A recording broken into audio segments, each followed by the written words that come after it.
It is good to be here tonight. I'm absolutely delighted to be here.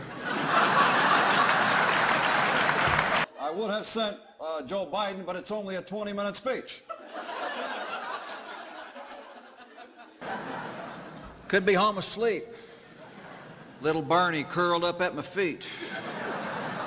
But no, I gotta pretend I like being here.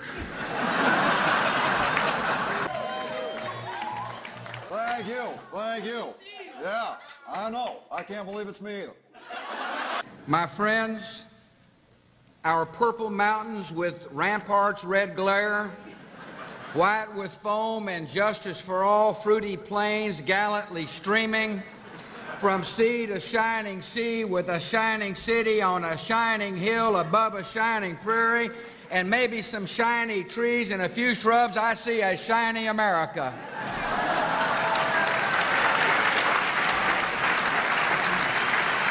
I want you to know that I'm concerned about America's future. I wish I had a crystal ball. But the company that makes crystal balls just went out of business.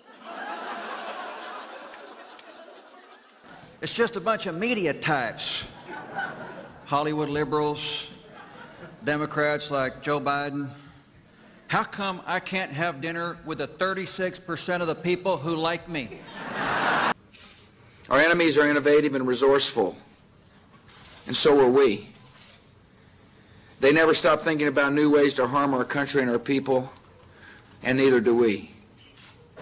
The media really ticks me off. The way they try to embarrass me by not editing what I say.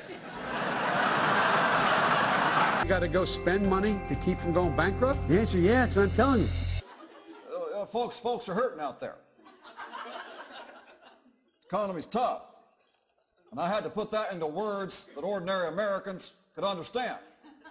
So I told them, dudes, no tango dinero. But we have to pass the bill so that you can find out what is in it away from the fog of the controversy.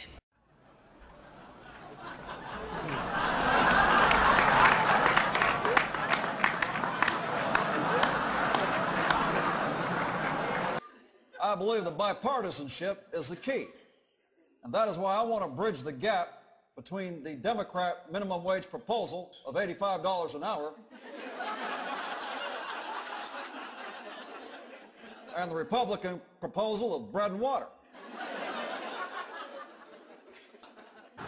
I believe we're an America that should come together, Republican and Democrat and John McCain. I believe in bipartisanship. Yeah. You see, it's like this here. We can all come together. Here's a visual. See here, looky here. See there?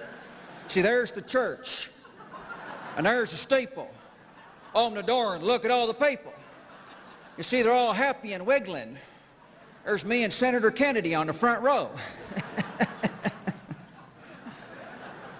You know, I couldn't have said that better myself. Yeah. I'll tell you something else I'm going to do. I'm going to start giving tax breaks to companies that ship our jobs overseas. You know, let them stay here and go bankrupt with the rest of us. Yeah, all the usual suspects. When I took office 1 year ago, a lot of folks said, Barack, you're too young. Well, I may be young, but I am the first president to reach level 9 on Grand Theft Auto. Speaking of suspects, where's the great white hunter? I am sorry Vice President Cheney couldn't be here tonight.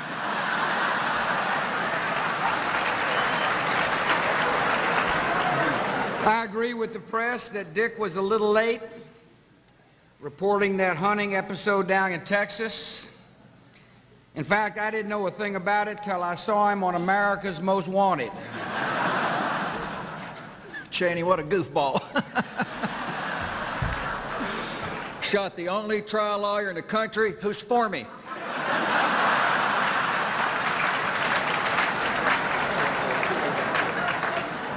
I tell you, you reporters would go nuts if you knew the true story. He was as drunk as a skunk. On one beer. Light beer. Oh, people were ducking and diving for cover. I wish I could have been there. I saw him walking down the hallway the other day. I looked at him and said, "Don't shoot." You see, people don't see the fun side of Dick. But Dick's a good man. He has a good heart. Well, he's a good man. And two-bit redneck Peckerwood. And I'm continuing to spread our agenda globally and around the world, as well as internationally.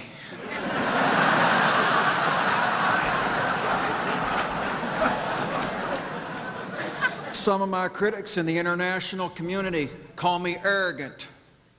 I will not even honor that with a response. Screw them. Let me tell you something. The success of our economy has always depended not only on the size of our exports, but also on the motion of the ocean.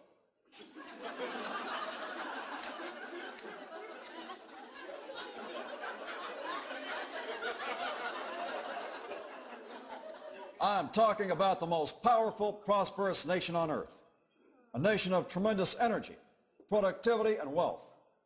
I'm talking about China.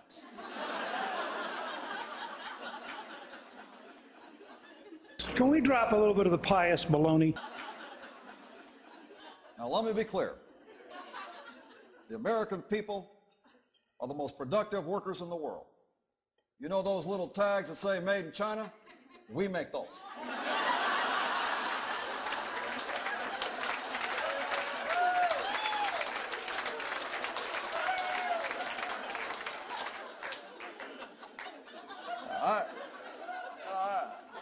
Really poor children. What if they became assistant janitors and their job was to mop the floor and clean the bathroom? As my stepfather always told me, it's a boy-dog world out there.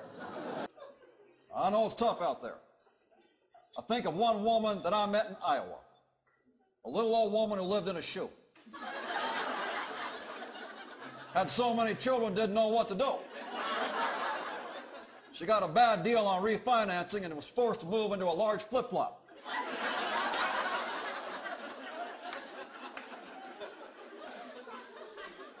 You see, folks, the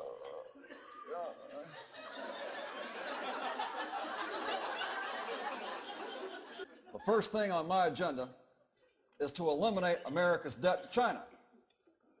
Here's the problem with borrowing money from China. 30 minutes later, you'll feel broke again.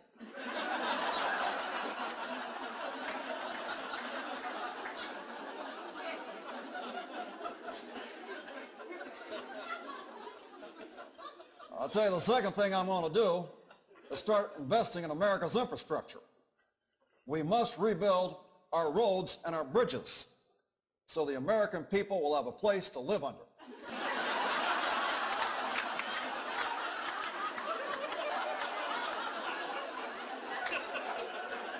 And jump off of.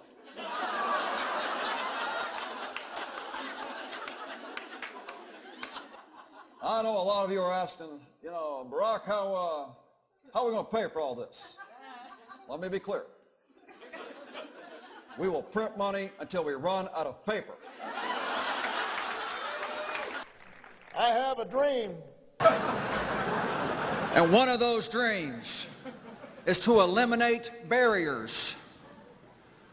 And I saw a wonderful opportunity to do that when I was in China, out on tour of the Chinese countryside with the Chinese premier, Wen Jiabao.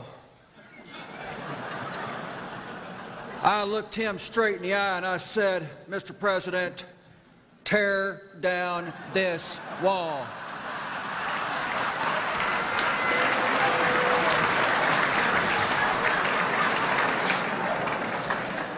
You should have seen his face. Mr. Gorbachev, tear down this wall.